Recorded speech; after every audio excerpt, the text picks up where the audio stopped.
Gamın, gamımdır benim, kalbimin meyli güzel. Nisyanlar bir tarafa, cismin sinemde özel.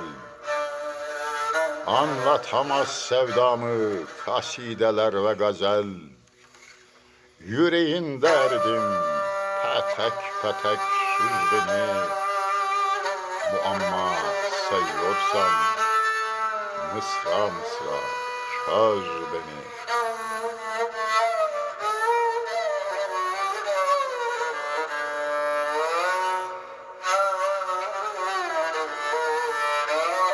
Asarı atikanım, beni kadem eyledin. Döndürdün ekseninde, yörüngende meyledin. Gönlünü tahsis ettin, tacı tahttan eyledin. Met cezrine kapıldım, üşütmüyor güz beni. Kök salmışsın sineme, istersen üz beni.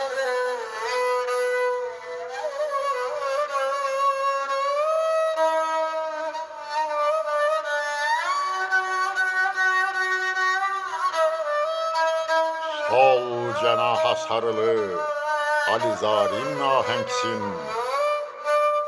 Dünya fanidir lakin sen sahici çiçeksin.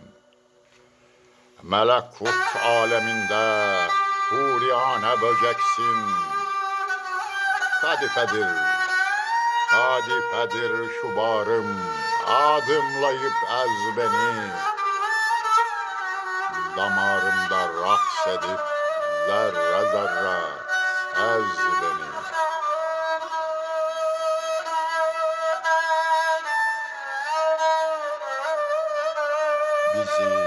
Bize yazmış bak Rabbimizin katibi. Gördüğüm değil ama en çözülmez batipi. Şu gönlümü eyledim şeker, şerbet, yağ küpü.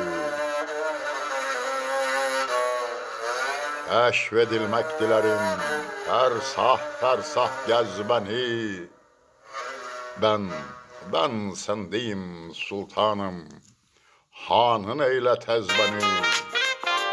Ben sendeyim sultanım, hanın eyle tez beni. Şiir ve yorum Şefin Kılınç Aslan.